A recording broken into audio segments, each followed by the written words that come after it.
Bismillahirrahmanirrahim. Assalamualaikum warahmatullahi wabarakatuh. Balik lagi bareng saya Nurdin Herudin, dan pada kali ini adalah sesi pertama Sidak Advertiser, guys. Jadi ini adalah sesi yang paling spesial buat teman-teman semuanya karena saya sekarang berada di daerah Cileunyi bertemu dengan salah satu advertiser yang dia kabarnya mengumpulkan 1 miliar 1 minggu ya. 1 miliar 1 minggu, dan itu menggunakan Facebook Ads. Nah, kita akan ngobrol, lalu kemudian apa aja sih yang bisa kita dapatkan. Mungkin nanti ada insight-insight baru buat teman-teman semuanya. Tips dan trik gimana untuk mendapatkan atau ya tadi mengumpulkan 1 miliar 1 minggu. Terus kemudian apa produknya begitu. Nah, di sini ada Bang Iskan ya. Bang Iskan ya? Iya. Ya, Bang Iskan, boleh dong kenalan dulu Bang Iskan. Oke, kenalan apa ya? Nama saya kesibukan, aktivitas. Oh iya. Iskan, kesibukan biasa di ini ya, di agensi ya. Kerja di agensi Akeno namanya, Akeno Multimedia Solution. Kebetulan saya di digital marketing manajernya. Wih, kemarin betul kabar-kabar katanya 1 miliar itu betul Bang? Iya betul sih, agak kaget juga sebenarnya. Iya. Kita kan pakai apa ya? Ada tim juga lah, pakai formula yang udah kita pelajari. Terus itu 1 miliar sebulan apa? 1 minggu. 1 minggu ya? 7 hari. Wow, itu produknya apa? Bisa dijelasin? Oh, kampanye tentang air. Oh, jadi campaign sosial. Sosial ya, sosial. Tentang air. Tentang apa? Pengadaan sumber air. Nah, itu di bulan berapa, Bang? Bulan ini atau bulan lalu ya? Itu waktu itu ya. Waktu Turki ini. Saya lupa ya bulannya. Tapi waktu itu lagi ini, Turki itu ada bencana. Dari bencana ya. Terus campaign air dinaikin. Nah, dapat 1 miliar 1 minggu. Iya, 1 miliar 1 minggu. Minggu kedua masih lanjut. Keren banget. Ini kira-kira gimana sih Bang? Boleh dong diceritain gimana kemudian ads-nya kayak gimana, kemudian apa yang bisa di-share lah. Intinya teman-teman bisa belajar apa lah dari situ. Oke. Pertama sih tim ya. Pertama kerja sama tim. Jadi kita tuh punya dikelompokkan timnya. Pertama tuh timnya tuh tentang research campaign. Jadi campaign, ya? Mereka tuh teman-teman ini kerjanya gimana ngeriset campaign yang lagi rame dan yang potensi berdasarkan data yang ada di kita sebelumnya, di kami. Selanjutnya data dari luar, biasanya kan kita bisa lihat ya di Facebook Ads Library. Jadi sebetulnya riset itu penting banget ya? Iya. Memang itu dulu. Jadi jangan langsung main hajar gitu ya? Iya. Oh, benar. Iya itu sih. Karena kan sebenarnya kita udah kami kan ada history iklan. Bener. Jadi kita riset dari history itu. Yang kedua itu tim konten. Jadi dari riset itu kita bikin kontennya. Konten seperti apa sih yang disukai? Yang paling banyak. Karena beda-beda tuh nanti. Kami kan agensi ada klien. Dan setiap klien itu beda-beda. Terus dibikin konten cocoknya apa, terus di advertisernya. Nah di advertisernya ini memang benar-benar sih kalau lagi bagus memang kita scale out aja. Dan kemarin tuh nggak nyangka kok tiba-tiba udah booming sehari aja. 200 juta gitu. Wow, 200 juta ya, gila. Alhamdulillah websitenya tahan. Websitenya ya karena banyak banget yang masuk. Banyak banget masuk. Dan 7 hari udah kelihatan gitu hasilnya udah kelihatan ya gitu. Alhamdulillah juga biayanya biasanya kalau udah winning tuh relatif kecil biasanya. Itu CPR-nya berapa Bang? Satu donasi? Enggak tentu. Karena kan kita banyak ya. Benar. Tapi rata-rata donasi satu orang berapa sih? Rata-rata di atas 50-an. 350.000? 50-an ribu ke atas. Oh, 50.000 ya, 50 itu biasanya paling kecil sih. Gitu. Jadi sebetulnya campaign ngaruh nggak sih ke nilai donasi? Ngaruh banget sih. Ngaruh ya? Jadi kalau campaign itu kan, kalau di kami ya, di Aken itu, kita kelompokin jadi 2 biasanya. Ada yang personal story, ada yang community story. Itu kalau personal story itu biasanya nyeritain tentang seseorang. Jadi kita campaign tentang seseorang itu. Beliau yang inilah hero yang perlu kita bantu. Oh, hero. Tapi kalau community itu lebih umum. Misalnya tentang air untuk pesantren tertentu. Itu kan umum, lebih umum. Nah, itu biasanya nilai donasi itu bisa lebih besar di situ. Gitu. Jadi kita kalau mau campaign harus yang umum, bukan personal heroes gitu. Enggak sih. Kalau campaign sosial sih yang perlu kita bantu aja. Yang perlu kita bantu ini hanya kelompokkan aja. Yang penting sih mungkin di angle kontennya. Iya, yang penting di konten sebenarnya. Kalau di yang kami pelajari itu sebenarnya lebih besar sekarang tuh di konten. Presentasi kesuksesan sebuah campaign itu di Facebook Ads itu di konten.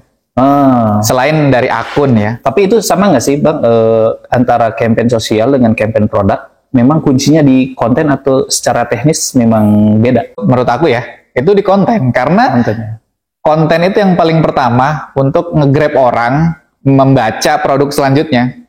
Kalau di awal aja orang udah nggak tertarik sama kontennya, untuk ngeklik, gimana mau lanjut? Kan hukumnya ya, kalau misalnya kita mau datengin 10 pembelian, ya datengin orang untuk lihat yang 1000 misalnya. Itu dari 1000 tuh nanti yang tertarik berapa, sampai nanti dapat 10 pembelian. Jadi dimana orang mau nonton dulu, orang ada yang bilang 3 detik pertama ya. Iya. Jadi setelah itu kan orang gimana mau klik ataupun enggak gitu ya. Iya. Content is the king masih berlaku lah. Masih berlaku ya. Content is the king, donation is queen gitu. Oke Bang Iskan, sebelum kita lanjut, sebenarnya saya udah nyiapin beberapa pertanyaan nih. Jadi belum ya tadi? Belum. Itu baru mau ya, baru opening lah. Oke, mudah-mudahan ada waktu lah buat Bang Iskan ya. Oke. Nah, saya udah siapin beberapa pertanyaan, mungkin Bang Iskan bisa langsung ini. Ini pun sesuai dengan mungkin yang teman-teman butuhkan gitu ya, biar lebih terkerucut dan. Nah, pertanyaan yang pertama nih, Bang Iskan. Bagaimana perjalanan Bang Iskan mempelajari dan menguasai Facebook Ads? Apa yang mendorong Bang Iskan untuk menjadi ahli di bidang campaign sosial ya berarti? Oke. Sebenarnya nggak sengaja ya. Jadi sama ini agensi ini sama teman. Nah, kebetulan beliau ahli di manajemen sama leadership. Kebetulan awal-awalnya itu kita kan bikin kayak bikin desain-desain aja. Tapi kok kelamaan kayaknya butuh nih digital fundraising. Karena nggak ada yang lain yang suka belajar saya.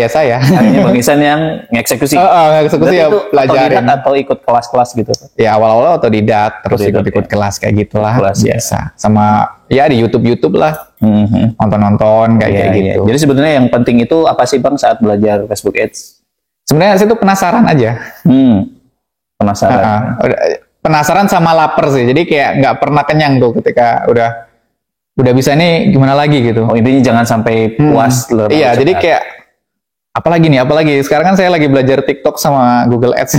Iya. Jadi, apalagi gitu, jadi penasaran aja sih, saya lebih penasaran gitu. Jadi rasa lapar terhadap ilmu kali ya. Jadi iya mungkin bisa gitu juga ya, sama lapar beneran nih. Butuh makan kan. Udah berapa lama Bang? Dari semenjak belajar sampai sekarang berarti udah berapa tahun? Dulu itu pertama kali saya benar-benar ngiklan itu di tahun 2018. Dan itu nggak tahu sama sekali tuh. Ngiklannya bus itu. Dipromosikan aja tuh, nggak tahu tuh. Ya penting jalan dulu iklannya, 10.000 sehari dulu. 10.000 rupiah. Itu sekarang mah kayaknya udah minimal nggak 10.000 ya? Iya, dulu tuh 10. Saya ingat banget tuh. Dulu pertama ngiklan tuh 10.000 aja tuh saya pantengin setiap hari tuh. Iya. Tapi sekarang mah udah mainnya bukan 10.000 lagi dong. Ya, alhamdulillah gitu udah ada tim juga sih. Iya. Mantengin lagi. Oke, Bang Iskan, yang pertanyaan kedua nih. Apa strategi utama yang Bang Iskan gunakan dalam kampanye Facebook Ads yang menghasilkan 1 miliar dalam 1 minggu? Strategi pertama, ya. Strategi utamanya itu konten. Jadi yang paling pertama kita benar-benar cari yang paling pertama kita benar-benar analisa dan kita bikin formulanya itu pertama di konten. Jadi kita saya bilangnya kami ya, karena banyak tim. Itu kami baca pola audiensnya itu sukanya konten seperti apa. Nah, kami ikutin cara bikin kontennya. Berarti riset dari lembaga yang lain dong ya? Awalnya sih ya. Ketika kita belum dapetin winning itu memang awalnya dari lembaga lain. Bahkan kadang niru gitu kan. Jadi spy lembaga gitu. Tapi kemari kami nggak ngikutin lembaga lain. Jadi kami ngikutin pola dari konten yang kami udah iklankan. Apalagi udah ada winning, itu udah kelihatan. Polanya tuh kayak gini. Nah, jadi kami ikutin aja tuh pola itu. Ketika nggak berhasil, biasanya kita cari pola yang lain. Jadi pertama itu di konten, dan yang kedua itu nanti di advertiser, di iklan. Nah, di iklan itu kita tuh bang bener-bener menanamkan si advertiser itu, teman-teman ini untuk iklan tuh sebenarnya untuk bantu orang, bukan untuk cari donasi gitu. Bener. Jadi lakukan iklan tuh bener-bener dengan keyakinan positif. Saya tuh percaya sama law attraction. Law attraction. Jadi kalau kita benar-benar yakin sama konten kita, sama iklan kita, itu nanti mudah-mudahan bisa tuh. Karena pola ngiklan tuh sebenarnya sama. Gitu. Nah setelah udah dapat winning nih biasanya, itu kita ya udah scale out scale up. Biasanya paling banyak scale up apa scale out? Nah itu beda-beda. Oh beda-beda ya. Bahkan advertiser saya itu beda-beda. Ada yang dia biasanya udah scale up, ada yang scale out. Itu bisa bedain kita harus pakai scale up atau scale out tuh gimana sih bang? Biasanya pakai ini, kita uji split dulu, A/B testing. Iya. Misalnya BM akun berapa gitu, kita coba scale out nggak berhasil, ya udah kita coba scale out nggak berhasil kan biasa beberapa kali kita scale out kan nggak berhasil. Ya udah kita main scale up. Oh ternyata bisa scale up, berhasil. Terus kita coba scale out, kita duplikat supaya banyak. Oh ternyata malah jelek, berarti kan nggak bisa. Ya udah pakai cara itu aja. Uji dulu itu. Iya. Terus kalau kontennya bang itu biasanya untuk satu campaign berapa konten yang harus dibuat? Minimal biasanya 3 ya. Satu single post, carousel sama video. Minimal 3 itu. Tapi dari 3 itu diambil yang paling winning. Biasa kan kita split dulu. Kalau udah dapet yang winning, misalnya 3-3-nya ya udah hajar aja 3-3. Oh iya, berarti strateginya tadi ya konten advertiser. Konten advertiser. Karena kan kalau kami tuh nggak ikut follow up ya. Jadi saya sebenarnya penting, tapi kalau di Akeno sendiri karena nggak ikut follow up, karena itu udah kita serahkan sama klien. Jadi ya udah kita fokus di dua itu ya. Sama setelah itu ini ya konten tadi sih, kurasi. Melakukan kurasi konten tadi. Ya gitu aja sih sebenarnya, kayaknya sama aja lah ya semua sama yang lain gitu. Cuma mungkin karena kita udah dapat polanya aja kali mungkin. Iya. Menarik banget nih. Oke, yang selanjutnya mungkin Bang Iskan nih. Kira-kira gimana sih Bang Iskan melakukan riset dan penargetan terhadap kampanye? Apakah ada pendekatan khusus yang digunakan mungkin? Kalau pertama di konten. Jadi kita memang ngasih konten tuh 3 detik pertama tuh harus hook attention. 3 detik pertama hook attention. Nah itu memang di copywriternya yang harus jago. Hook attention itu kan bisa datang dari thumbnail. Nah, yang kedua dari 3 detik pertama visualnya dan kata-katanya. Nah itu memang kayak gitu, memang harus seperti itu. Jadi hampir sama polanya tuh kayak konten-konten TikTok gitu. 3 detik pertama. Betul. Dan yang selanjutnya yang paling penting adalah kita sampaikan apa adanya. Betul, jangan dilebih-lebihkan. Jangan dilebih-lebihkan kata-katanya, jangan bohong, jangan lebay. Pokoknya kita sampaikan apa adanya. Bila perlu, itu yang nulis konten tuh memang benar-benar dia nulisnya tuh dari hati gitu. Karena akan beda gitu. Dia konten nyampe ke hati juga. Karena akan beda konten yang dibuat dengan sungguh-sungguh, dengan penuh cinta, sama dibuat ya udahlah yang penting bikin gitu. Itu beda. Feelnya juga mungkin beda ya. Dan itu bisa dirasain sebenarnya. Gitu. Dan itu sebenarnya menurut saya itu bisa dirasain gitu. Ketika kami itu udah dapat polanya, lihat konten aja, ini insya Allah winning. Dan alhamdulillah walaupun nggak besar pasti bisa ada winning. Feel-nya dapat langsung gitu. Nah itu kekuatannya memang di copywriter sama di desainernya. Kalau targeting sendiri gimana bang? Apakah bikin dulu apa gitu supaya pas gitu targetingnya? Kalau targeting nggak ada ya? Nggak ada. Kadang nggak pakai target. Nggak pakai target juga. Pakai advantage, yang sekarang ada advantage kan? Itu aja udah. Benar. Kadang pakai target, kadang enggak. Ya tergantung pola sih. Tapi kalau interest ya ini kayaknya pertanyaan saya juga zaman dulu ya. Kayak apa sih interestnya gitu? Iya betul. Ya interestnya nggak ada yang spesifik, umum aja. Coba aja gitu. Coba aja semua umum. Yang jelas harus explore. Jadi gini, kalau menurut saya, jadi kalau advertiser yang udah lama itu biasanya dia akan kedokterin sama cara dia sendiri.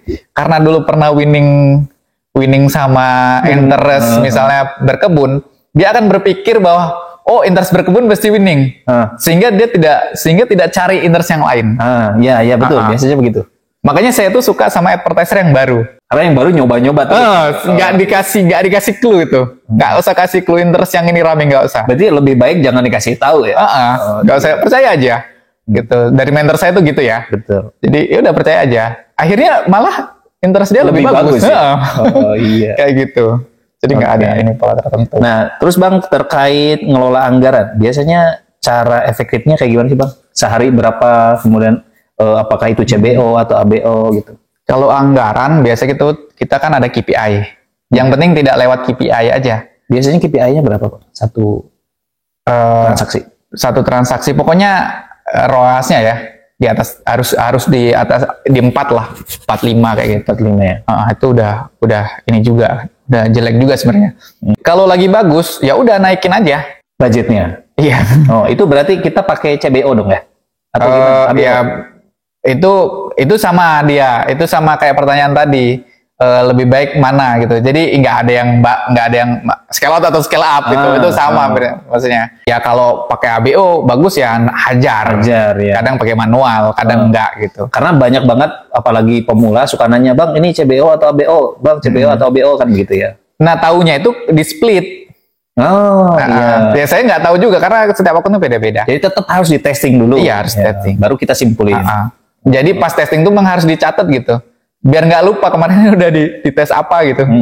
Nah, kemarin 1 miliar seminggu itu habis spend berapa Bang anggaran? Aduh lupa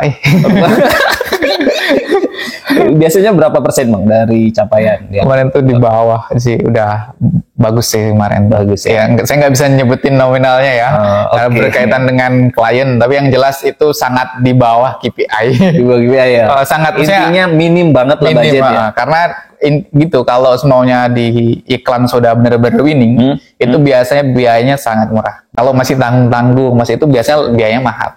Bang Iskan nih, selanjutnya nih, kira-kira jenis iklan apa sih yang paling sukses mendapatkan 1 miliar itu dan formatnya kayak gimana? Kalau pertama konten ya, kalau sekarang itu vertical video. Vertical video tuh yang berdiri dong? Iya, yang berdiri itu kayak TikTok. Iya. Itu 3/4 atau full 9/16? Ya vertikal tuh 9/16 ya. 9/16 berarti ya. Oke. Itu yang paling bagus. Oh, itu paling bagus ya formatnya ya? Kalau di saya ya. Soalnya lain nggak tahu. Iya. Mungkin karena memang environment-nya sekarang udah banyak video. Itu terus caption itu jangan panjang-panjang. Caption nggak boleh panjang. Itu maksimal berapa? 1 kalimat aja. 1 kalimat aja ya. 1-2 kalimat aja.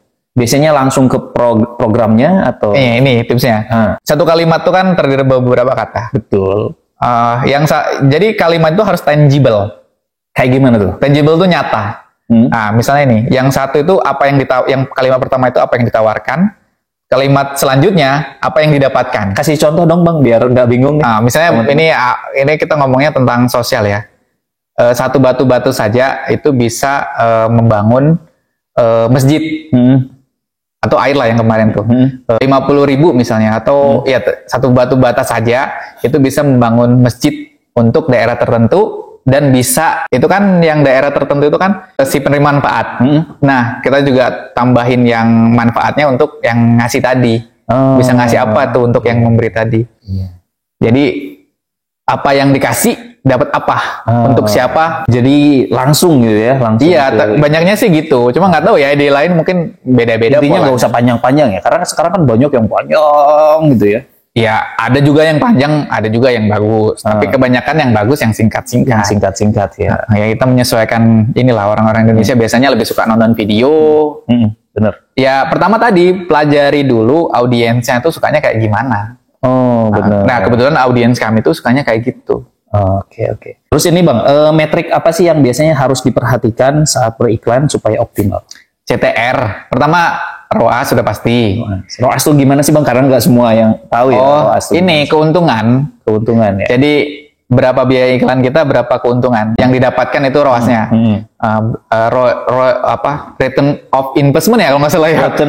Return of investment. Ya, ads apa gitu ya. Jadi kita harus punya KPI, ROAS-nya berapa. Nah itu kalau udah nggak sesuai ROAS, matiin aja udah. Berarti metrik pertama yang diperhatiin ROAS. Iya, ROAS. Selanjutnya gimana Pak? Selanjutnya CTR aja. CTR itu nunjukin si konten itu bener-bener bagus nggak. Itu minimal berapa persen Bang? Nah beda-beda. Kalau video itu biasanya tinggi, di angka 0,5 0,70 ke atas sampai 1. Itu untuk video. Untuk video. Kalau untuk gambar berapa? Untuk gambar sih 0,50% sih udah oke sih. Udah oke ya. Karena kan gambar kan nggak attention banget ya. Selanjutnya ya udah ETC, add to chat. Add to chat. Nah, itu chat tuh nunjukin bahwa konten kita yang di landing page itu oke untuk orang tertarik untuk berdonasi. Itu biasanya di angka 30%. Jadi kalau seumpamanya CTA-nya nggak sesuai dengan KPI, berarti kita harus benerin tuh, entah itu gambarnya, videonya, entah itu captionnya dan sebagainya. Itu memang harus diulik sih. Ya mungkin ini banyak ya, tipsnya kayaknya hampir sama lah di mana-mana kayak gitu, tapi kurang lebih hampir sama kayak gitu. Terus kalau ATC, kalau dia di bawah 30, misalnya di 10, artinya ada yang salah tuh di konten landing page-nya. Sehingga orang berarti di website-nya ya harus dibenerin. Iya, sehingga orang udah datang tapi nggak tertarik untuk konversi kan. Karena dia mungkin baca, nggak sesuai gitu. Oh, berarti mungkin gitu. Storytelling-nya yang kurang. Biasanya nih ya, biasanya seringnya antara konten, angle konten di ads-nya, yang di Facebook-nya sama angle konten yang di landing page itu nggak sesuai. Oh, nggak sama.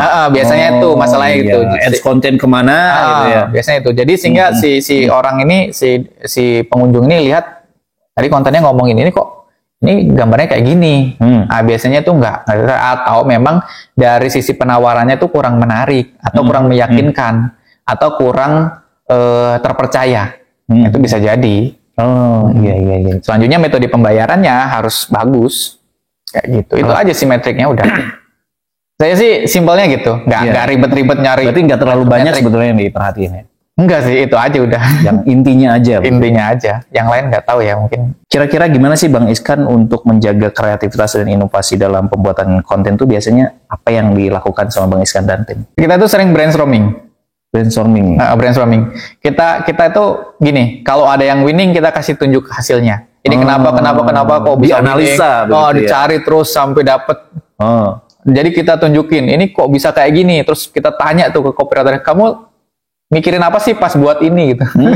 Sampai kita tanya ke situ gitu. Iya. Kok bisa winning gitu?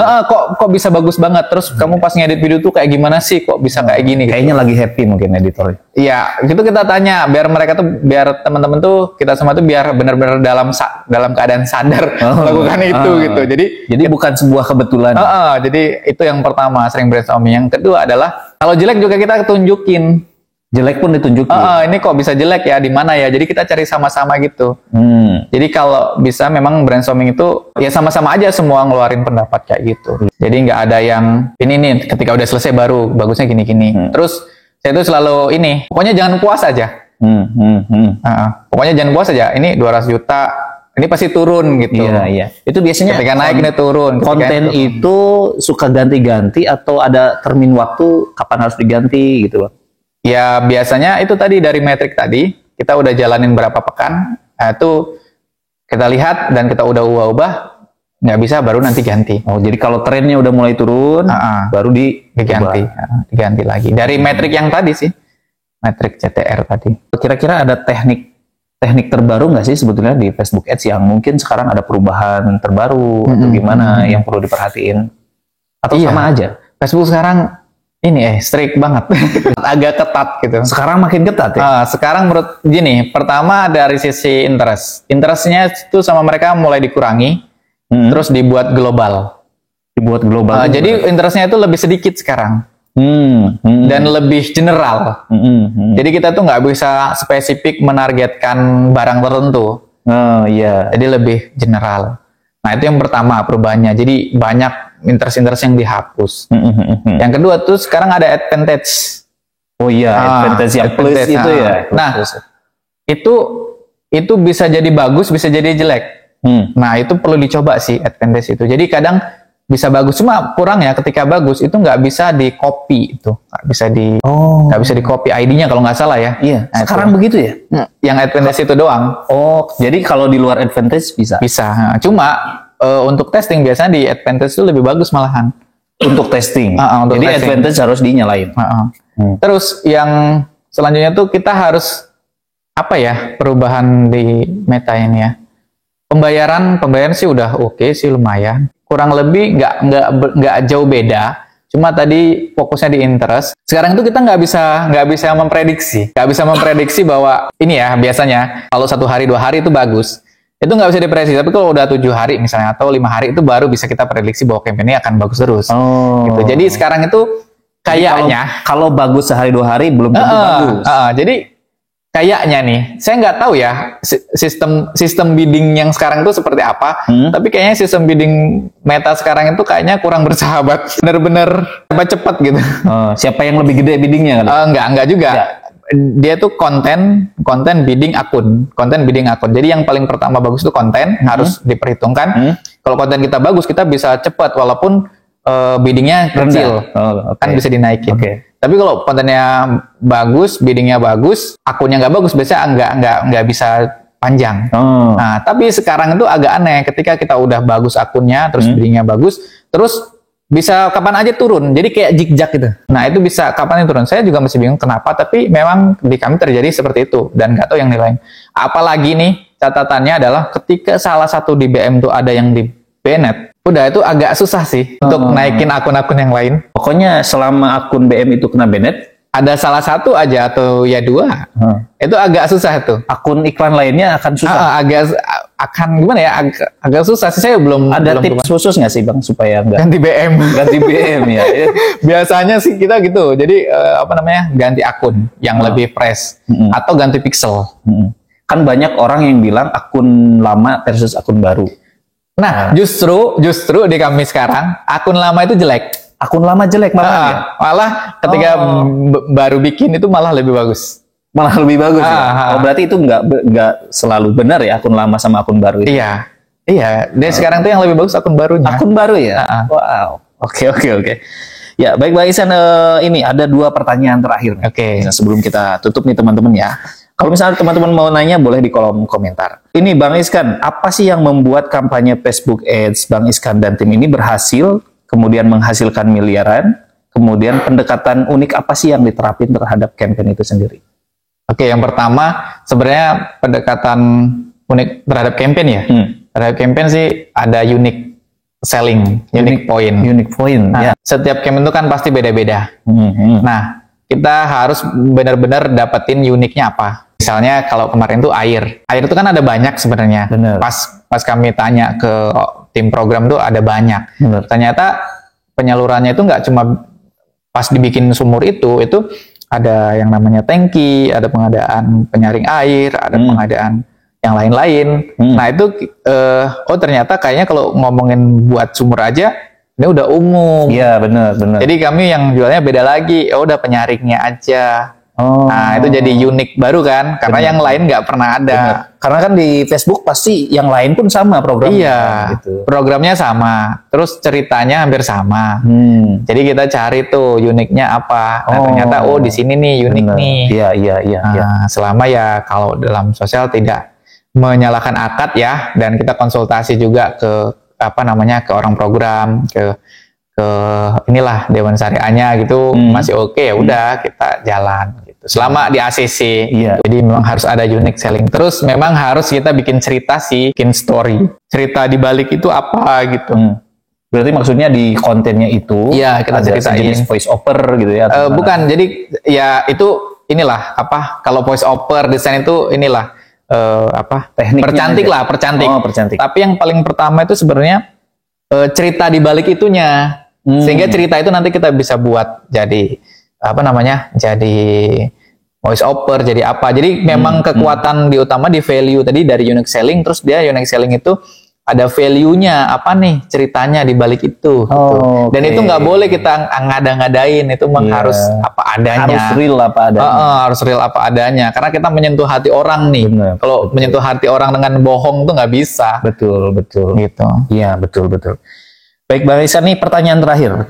Jadi sebelum kita akhiri nih, apa saran Bang Ihsan untuk para pemula yang ingin berhasil memanfaatkan Facebook Ads untuk mencapai hasil yang maksimal?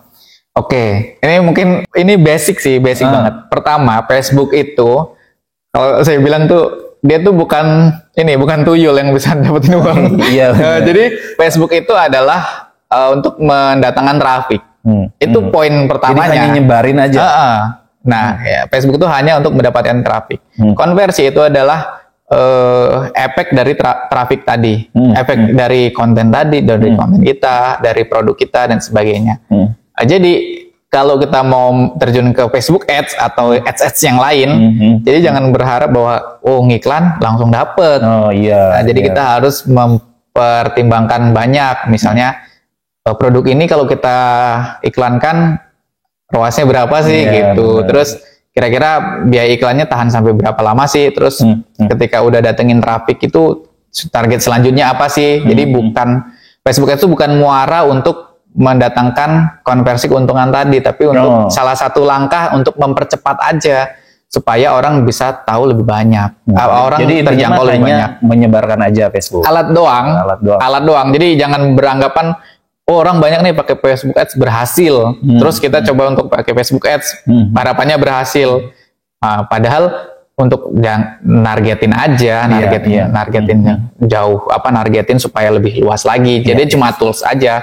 Kalau seumpamanya konten kita bagus dan bisa viral gitu misalnya, sebenarnya nggak pakai Facebook Ads juga udah disebar-sebarin kan? Iya benar. Bisa viral juga kan? Karena memang banyak yang kan kalau supaya kan Facebook Ads itu cuma supaya konten ini tersebar banyak aja gitu. Iya. Udah. Kalau kontennya udah bagus, ada orang dengan sukarela nge-share, nggak perlu Facebook Ads. Betul. Jadi kekuatannya tetap di konten itu ya. Ya, kalau sejauh ini saya tetap itu. Karena gini, Facebook atau sosial media lain itu adalah entertain. Entertain itu datangnya dari konten. Ya udah, kontennya aja. Kontennya kita bener-bener mainin. Kalau kontennya udah viral bagus, nggak perlu Facebook Ads kan? Iya benar. Gitu. Karena basically tadi sosial media adalah tempat orang bersosialisasi, tempat orang nyari hiburan. Jadi kalau kita langsung jualin mah nggak kena dong. Iya benar. Gitu. Oke, nah gitu teman-teman. Jadi mudah-mudahan dari perbincangan kita ada insight. Makasih banget Bang Iskan sudah. Iya, mudah-mudahan membantu ya.